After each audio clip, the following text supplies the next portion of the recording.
In a factory in Burbank, California, in 1944, a young woman with dishwater blonde hair spent her days inspecting parachutes and spraying fuselages with fire retardant. She was 19 years old, married, poor, and completely unknown. Nobody in that factory could have imagined that within a decade, her face would be recognized by more people on Earth than almost anyone else alive. This is the story of how Norma Jeane Mortenson became Marilyn Monroe, and how a broken childhood, a stroke of luck, and a fierce, quiet determination created one of the most powerful icons in the history of entertainment. To understand why this story matters, you have to understand what she was up against. Hollywood in the 1940s and 1950s was a brutal machine, built to chew up young women with dreams and spit out only a lucky few. Thousands of girls came to Los Angeles every year hoping to be discovered. Almost all of them disappeared without a trace. What makes Marilyn Monroe's rise so extraordinary is not just that she beat those odds, but that she did it while carrying the weight of a childhood that would have broken most people long before they ever got the chance to try. The story begins on June 1st, 1926, when Norma Jeane Mortenson was born in Los Angeles to a mother named Gladys Pearl Baker, a film negative cutter who struggled with severe mental illness for most of her life. Norma Jeane's father was absent from birth, and her mother was in and out of psychiatric institutions throughout her childhood, unable to care for her. As a result, young Norma Jeane bounced between foster homes and an orphanage, at one point living with a family who, by her own later accounts, treated her cruelly.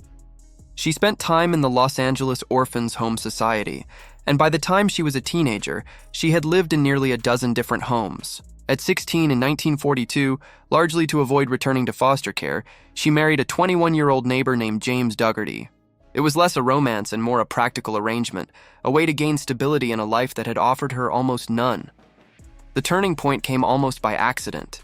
In 1944, while Dougherty was serving in the Merchant Marine during World War II, Norma Jeane took a job at the Radio Plane Company, a factory that manufactured drones for the war effort. That same year, an Army photographer named David Conover was sent by the government to shoot photos of women supporting the war effort for morale purposes. He noticed Norma Jeane immediately, drawn to how naturally the camera seemed to love her face. He photographed her holding propellers and inspecting parts, and those photos would change the entire trajectory of her life. Conover encouraged her to pursue modeling, and within months, Norma Jeane signed with the Blue Book Model Agency, run by Emmeline Snively, who helped her lighten and straighten her naturally curly brown hair into the blonde waves that would later become her trademark. By 1946, Norma Jeane was one of the most in-demand models in Los Angeles, appearing on dozens of magazine covers. That same year, she caught the attention of a talent scout, and 20th Century Fox signed her to a standard studio contract. This is the moment when Norma Jeane Mortenson officially became Marilyn Monroe, a stage name created by studio executive Ben Lyon, who reportedly chose Marilyn because it reminded him of Broadway actress Marilyn Miller, while Monroe was her mother's maiden name.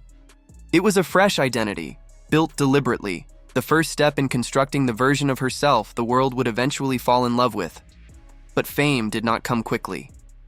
Fox dropped her contract after just 1 year, giving her only minor, forgettable roles. She spent the next few years scraping by, taking on small modeling jobs, including a nude photo shoot in 1949 for photographer Tom Kelly, desperate for $50 to pay her rent. That photograph would later resurface in 1953, printed without her knowledge on a calendar, and eventually purchased by Hugh Hefner for the debut issue of a new magazine called Playboy. When the studio pressured her to deny it was her, Monroe made a bold decision that defined her entire public image going forward. She admitted it was true, telling reporters she had nothing to be ashamed of because she needed the money and had done nothing wrong.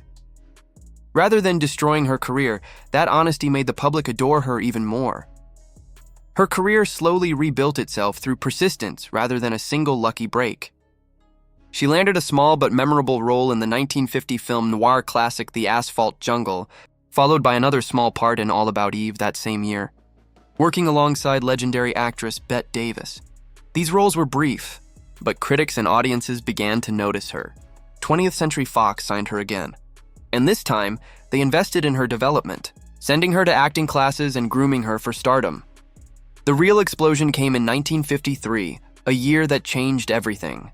Monroe starred in 3 films that cemented her as a genuine star: Niagara, Gentlemen Prefer Blondes, and How to Marry a Millionaire. In Niagara, she played a dangerous, seductive character that showcased a different side of her talent. While Gentlemen Prefer Blondes gave the world one of its most iconic images, Monroe in a shocking pink gown singing, "Diamonds Are a Girl's Best Friend," a performance so perfectly crafted it became instantly unforgettable. That same year, she appeared on the cover of the very first issue of Playboy, an event that, combined with her nude calendar controversy, made her simultaneously the most talked about and most desired woman in America. By 1954, Marilyn Monroe was one of the biggest movie stars in the world, but she was growing frustrated with the industry that had made her famous. She felt Fox kept casting her in the same shallow, decorative roles, refusing to acknowledge her genuine acting ability. In a stunning act of defiance almost unheard of for an actress at that time, she walked away from Hollywood entirely in 1955, moving to New York City to study method acting under the legendary Lee Strasberg at the Actors Studio. It was a massive risk. Studios controlled everything in that era, and defying them could easily end a career. Instead, Monroe used the leverage of her enormous popularity to negotiate a new contract with Fox that gave her more control over her roles and a significantly higher salary. An almost unprecedented power move for a woman in the industry at that time. The years that followed produced some of her most celebrated work. In 1955, she starred in The 7-Year Itch, delivering the unforgettable image of her white dress billowing up over a subway grate. A moment so iconic it remains one of the most reproduced images in cinema history. In 1959, she starred in Some Like It Hot, widely considered one of the greatest comedies ever made, earning her a Golden Globe Award for Best Actress. Behind the glamour, though, Monroe struggled intensely with anxiety, chronic insomnia, and dependency on prescription medications, pressures that stemmed partly from the demanding studio system and partly from the trauma of her earlier life that had never fully healed. Her personal life became just as much a part of her public story as her films. She married baseball legend Joe DiMaggio in 1954, a marriage that lasted only 9 months, followed by a marriage to celebrated playwright Arthur Miller in 1956, which lasted 5 years. Both relationships played out constantly in front of the press, feeding a public fascination with her that blurred the line between the woman and the icon she had become. On August 5, 1962, Marilyn Monroe was found dead at her home in Los Angeles at just 36 years old, a loss that shocked the entire world and instantly transformed her from a movie star into a legend. The circumstances of her death have been debated and dissected for decades, but what remains undeniable is the impact of the life she built before it. From an abandoned child bouncing between foster homes to one of the most photographed faces in human history, her rise represents an almost unbelievable act of self-creation against overwhelming odds. Today, more than 6 decades after her death, Marilyn Monroe remains one of the most recognizable and enduring cultural icons ever produced by Hollywood.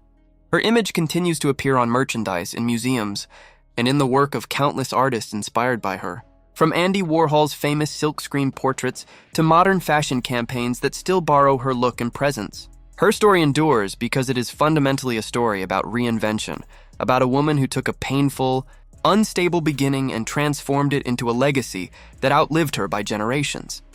That is why her story still matters. It reminds us that fame built purely on appearance rarely lasts, but a genuine will to be seen, understood, and remembered can turn even the most difficult beginning into something unforgettable.